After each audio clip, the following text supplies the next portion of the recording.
Yan, tapos na po natin nilagay yung makina. Ngayon po, may isa akong diskarte na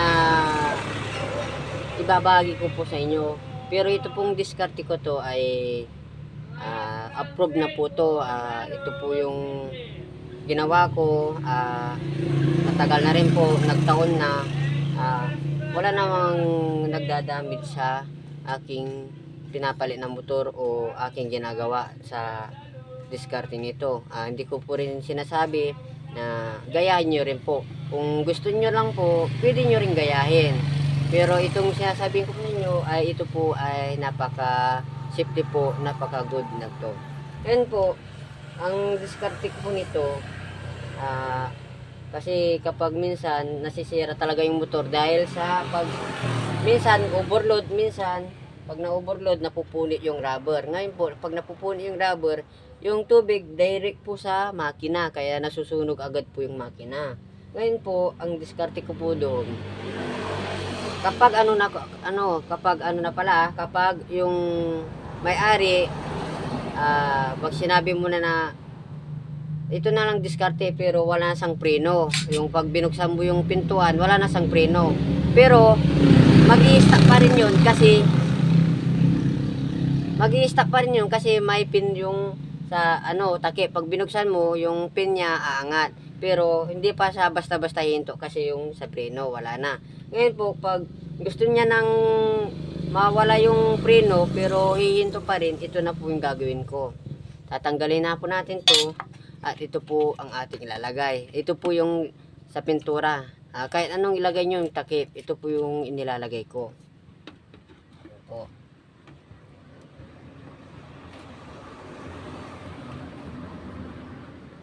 Yan, binutasan ko na rin yan. Yan po, ayun o, sa gitna. Yung sakto lang po. Yan, saka ko ilalagay dito. Yan. Kasi pag ito, nakalagay yan, kung mapuni yung rubber niya, hindi po basta-basta masisira po yung makina. Yan po, itornilyo po natin. Yan, tapos na po natin ilagay. Ayun, may tornilyo na po yung talo. Ayun, saka nilagay na natin yung kanyang pulley. Yan. Safety na po yan ha. Iba-iba po tayo mga diskarte ha. Kung hindi nyo po magustuhan yung diskarte ko, ay huwag nyo rin ang gayahin. Pero pag gusto nyo rin po, ay gayahin nyo na rin. Basta sa akin lang po, lahat po tayo technician, iba-iba po tayo mga diskarte. Po, ilagay na po natin yung kanyang paha, kanyang katawan.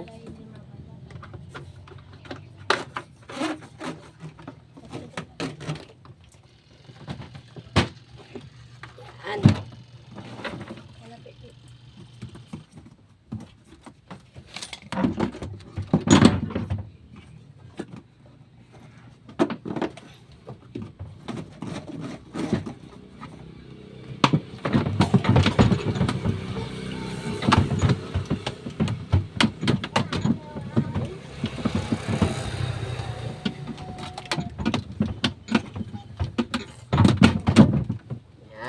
Na. Ngayon, wirings po natin. Wirings na po natin. Yung common po ng ating makina ng dryer, yung kulay yung puti. Ngayon po, yung common ng dryer natin, lalagay po natin sa line 2 ng cord, yung sa 220 volts. Yan. Yan po, yan natin ilagay. Yan. Yung dalawang natira ng wire ng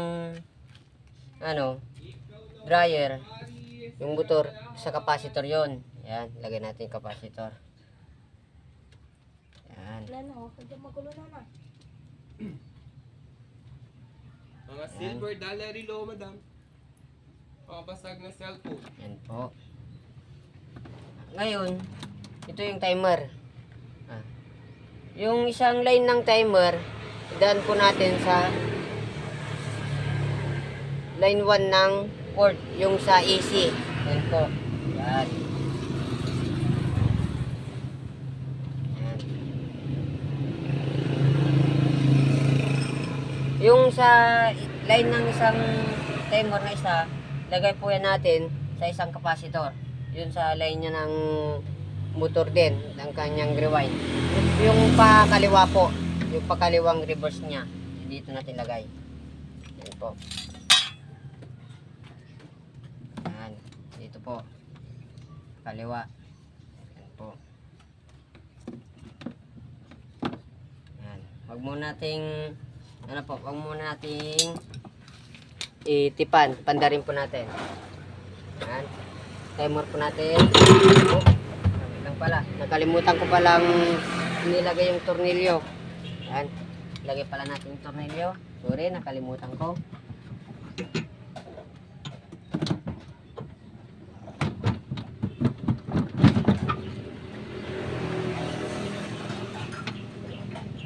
Yan, pasensya na po. Nakalimutan kong nilagay.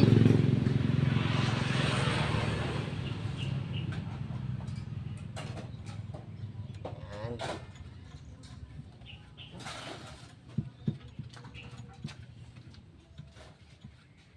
Yan, wag muna natin i-flex. Pandarin muna natin. Yan po. Yan, pa-timer. Yun. Napakalakas. Good na good po. Yan po.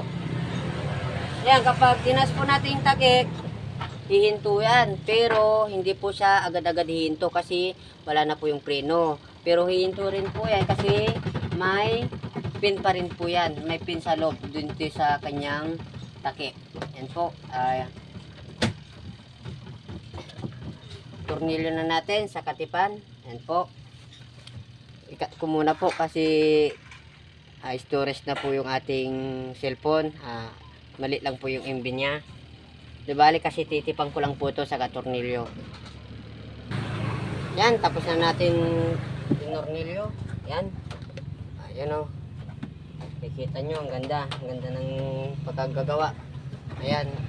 Timer natin. Good na good po siya. Tara, try po natin sa damit. Kung good na good po pa siya talaga. Yan, subok na po natin i-dryer. Yan, basang-basa po to.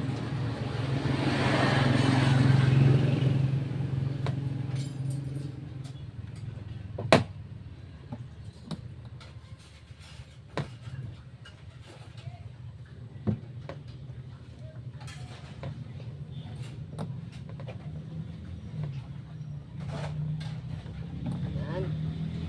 Lagay pa tayo.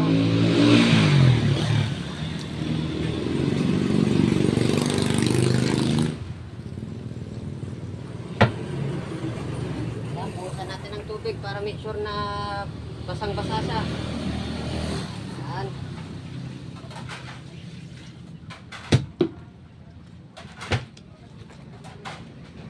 Tara, pandarin na natin.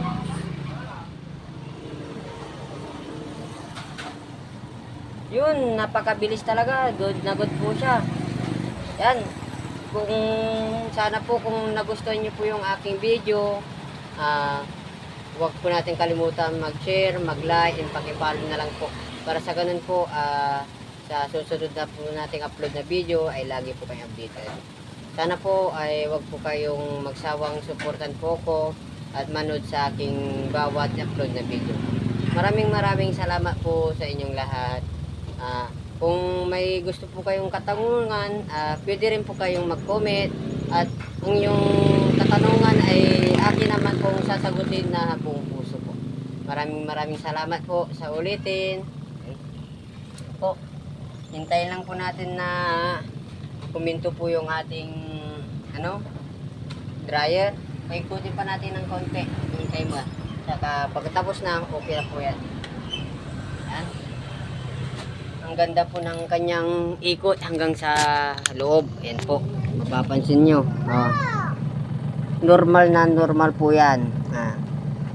Ulit po, kung hindi nyo po magustuhan yung aking diskarte, ay wag nyo na lang po gayahin. Pero kung gusto nyo po yung diskarte ko, gayahin lang po. Iba-iba po tayo talaga ng diskarte. Lahat po tayo may katalinoan, may iba-ibang skill. iba-iba rin paraan kung paano tayo mag-ayos. Yun po. Maraming salamat po sa ulitin.